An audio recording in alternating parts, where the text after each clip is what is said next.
दुनिया जिसे महज एक सड़क हादसा समझ रही थी, इस हादसे में एक बिल्डर की जान चली जाती है।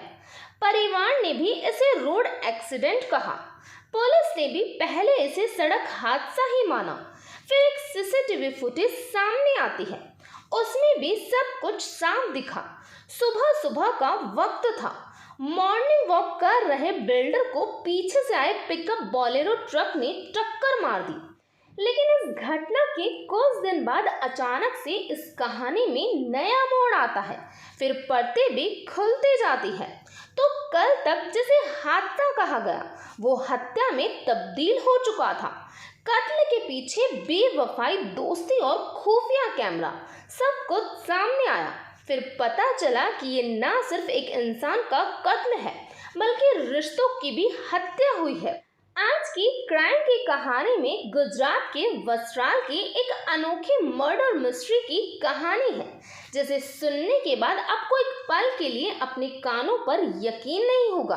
आप सोचने पर मजबूर हो जाएंगे, क्या ऐसा भी हो सकता है? इस घटना की पूरी सच्चाई को जानने के लिए वीडियो को अंत तक जरूर देखें। वाल आपने अभी तक मेरे इस चैनल को सब्सक्राइब नहीं किया तो सबसे पहले चैनल को सब्सक्राइब कर लें। तो चलिए दोस्तों, अब कहानी को शुरू करते हैं। आज की ये अजीब मर्डर मिस्ट्री की कहानी गुजरात के अहमदाबाद के सबसे पॉश शहर वस्त्राल की है। वस्त्राल सिटी में कारोबारी से लेकर काफी वीआईपी लोग रहते हैं। इसी शहर की एक खास सोसाइटी है जिसका नाम है गैलेक्सी कोरल सोसाइटी। इसमें बिल्डर और कारोबारी 43 साल की शैलेश प्रजापति रहते थे। परिवार काफी खुशहाल था। परिवार में पत्नी शारदा प्रजापति उर्फ स्वाति, उम्र करीब 40 साल, और 2 बच्चे। शैलेश एक बिल्डर कंपनी में कॉन्ट्रैक्टर थे। 24 जून 2022 की सुबह करीब 6 बज रहे थे। रोजाना की तरह शैलेश मॉर्निंग वॉक पर निकलते हैं। उसी दौरान एक गाड़ी ने अचानक से पीछे से उन्हें टक्कर मार दी। शैलेश बिल्कुल सड़क के किनारे ही जॉगिंग कर रहे थे। सड़क पर ट्रैफिक भी नहीं था। इसके बाद भी ये सड़क हादसा होता है। वहां से गुजर रहे लोगों ने पुलिस को भी सूचना दी। परिवार के लोग भी मौके पर पहुंचते हैं। उन्हें अस्पताल में भर्ती करवाया गया, जहां डॉक्टरों ने उन्हें मृत घोषित कर दिया। डॉक्टरों ने बताया कि अस्पताल लाने से पहले ही उनकी मौत हो चुकी थी। अब इस केस को लेकर वहां की लोकल पुलिस ने गैर इरादतन हत्या यानी कि आईपीसी की धारा 304A में केस दर्ज किया। वैसे सभी सड़क हादसों में मौत होने पर इसी धारा में रिपोर्ट दर्ज होती है। ये एफआईआर मरने वाले शैलेश के ससुर ने दर्ज करवाई थी। परिवार के लोगों ने भी मान लिया कि ये घटना महज सड़क हादसा है। पुलिस ने भी इसे ही सही समझ लिया और आरोपी वाहन चालक की तलाश शुरू हो गई। कोई सुराग नहीं मिला और केस पेंडिंग, जैसा सड़क हादसों के केस में आमतौर पर होता है। इसी बीच इस हादसे का एक सीसीटीवी फुटेज सामने आया। ये सीसीटीवी फुटेज सोशल मीडिया पर खूब वायरल हुआ। लोगों ने ये कमेंट किया कि हादसे को देखकर ऐसा नहीं लग रहा है कि ये अचानक और गलती से हुआ सड़क हादसा है।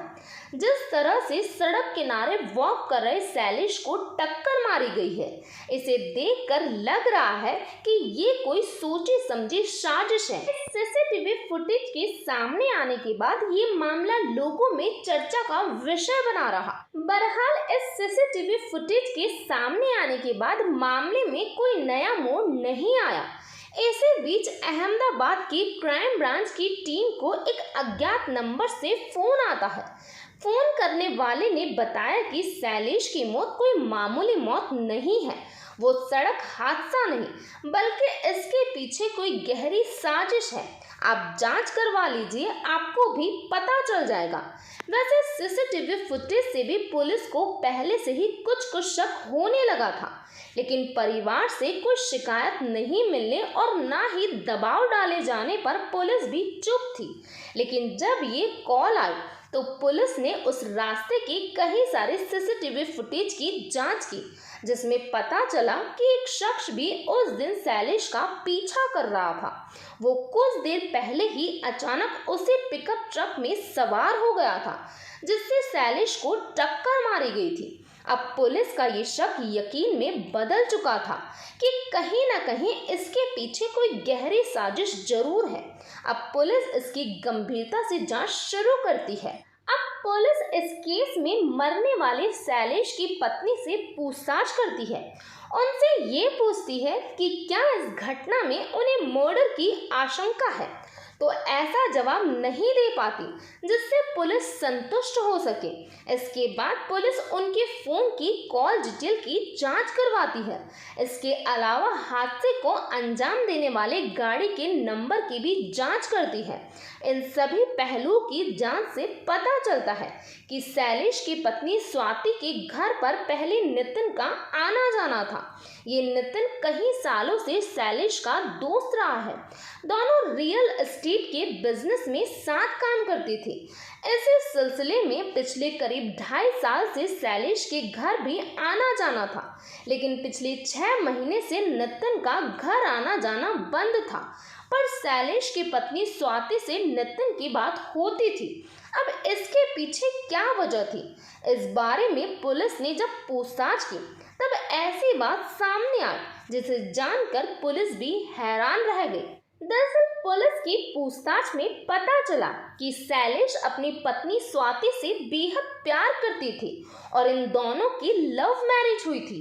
शैलेश को स्वाति से दूर रहना पसंद नहीं था, मगर उनका काम ऐसा था कि उन्हें अपने घर से कभी कभी 2-4 दिन तक बाहर रहना पड़ता था।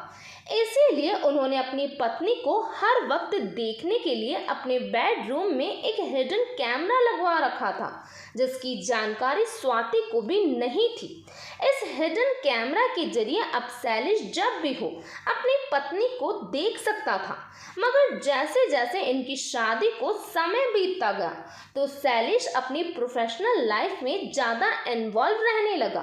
इधर स्वाति भी अपने बच्चों में बिजी हो गई और अब इनकी शादी को लगभग 12 साल बीत चुके थे। बच्चे स्कूल जाने लगे और शैलेश अपने काम के चलते 4-4 दिन तक घर नहीं आते थे, जिससे स्वाति को अपने जीवन में अकेलापन महसूस होने लगा। और तब स्वाति की मुलाकात शैलेश के दोस्त नितिन से हुई। नितिन अक्सर शैलेश के साथ स्वाति के घर आया करता था और गुजरते समय के साथ अब कभी कभी तो शैलेश की गैर हाजिरी में भी नितिन शैलेश के घर आने लगा, जिसका हाल ये हुआ कि नितिन और स्वाति में अवैध संबंध स्थापित हो गए। मगर शैलेश को इनके अवैध रिश्ते की भनक भी नहीं थी और शायद कभी लग भी नहीं पाती अगर शैलेश ने अपने रूम में हिडन कैमरा ना लगवाया होता। दरअसल स्वाति और नितिन की नजदीकियां बढ़ने से स्वाति अक्सर शैलेश से दूर रहने के बहाने ढूंढने लगी। इन दोनों पति पत्नी में अक्सर झगड़ा होने लगा, मगर शैलेश को ये समझ नहीं आ रहा था कि स्वाति के अचानक से बदले इस व्यवहार की वजह क्या है। इसीलिए एक दिन ऑफिस में बैठे बैठे शैलेश अपनी पत्नी स्वाति को याद कर रहे थे। तब उसे घर में लगाए गए हिडन कैमरा की याद आई और अपनी पत्नी को देखने के लिए उसने उस हिडन कैमरा की रिकॉर्डिंग ऑन की। और जैसे ही शैलेश ने वो वीडियो देखा उसके होश फाख्ता हो गए, क्योंकि उसे इस बात का जरा भी अंदाजा नहीं था कि उसकी पत्नी उसे धोखा दे रही है। और आज ये धोखा उसकी आंखों के सामने इस तरह आया जिसे उसके पैरों तले जमीन खिसक गई, क्योंकि सामने का मंजर ही कुछ ऐसा था कि शैलेश की पत्नी स्वाति नितिन के साथ हम बिस्तर थी। अब उस कैमरे में जो कैद हुआ उसे देखकर शैलेश का गुस्सा भड़क उठा, क्योंकि नितिन और शैलेश की पत्नी दोनों में नाजायज संबंध थे। ऐसी बात को लेकर दोनों पति पत्नी में खूब लड़ाई हुई, लेकिन इस बात को समाज या फिर बिजनेस में लाने पर शैलेश को काफी नुकसान होता। इसीलिए शैलेश ने अपनी पत्नी को धमकी दी कि अगर उसने इस रिश्ते को खत्म नहीं किया तो वो इस वीडियो को वायरल करके आत्महत्या कर लेगा। लेकिन उस दिन स्वाति ने शैलेश से माफी मांगी और भविष्य में नितिन से मिलने से इनकार कर दिया। अब स्वाति ने नितिन से बात करना छोड़ दिया, लेकिन वो अपने इस नाजायज रिश्ते को जारी रखना चाहते थे। इसीलिए 6 महीने से इस साजिश में डूबे थे कि कैसे शैलेश को मारा जाए, जिससे उनके दामन पर भी दाग ना लगे और उनका रास्ता भी साफ हो जाए। इसीलिए स्वाति और नितिन ने एक सुपारी किलर से बात की। उस सुपारी किलर ने 10 लाख रुपए की डिमांड की और ये बताया कि वो इस मर्डर को इस तरह अंजाम देगा कि किसी को पता भी नहीं चल पाएगा कि ये हत्या का केस है, क्योंकि वो सड़क हादसे में मौत को अंजाम देगा। अब सुपारी किलर से डील तय हो गई। स्वाति और नितिन ने उसे पैसे भी दे दिए। ये सुपारी किलर था यासीन उर्फ कन्नियो। उसने पैसे लेने के बाद शैलेश की एक्टिविटी के बारे में जानकारी ली। इसके बाद तय हुआ कि सुबह जब शैलेश मॉर्निंग वॉक पर निकलते हैं तभी काम तमाम कर दिया जाएगा। फिर 24 जून की सुबह 6 बजे वो ड्राइवर शैलेश को सड़क हादसे में मार देता था। इस वारदात में शैलेश सफेद टी शर्ट और ट्रैक सूट पहनकर टहलने निकले थे। तभी यासीन के साथियों ने पीछा करते हुए मौका देखते ही टक्कर मारकर जान ले ली थी। अब इस केस के सिलसिले में 4 जुलाई को अहमदाबाद क्राइम ब्रांच ने शैलेश की हत्या में उनकी पत्नी स्वाति और प्रेमी नितिन को गिरफ्तार कर लिया था। तो ये था पूरा मामला। इस घटना के बारे में आपका क्या कहना है, प्लीज़ कमेंट बॉक्स में बताइए। तो आज के लिए इतना ही। Thank you.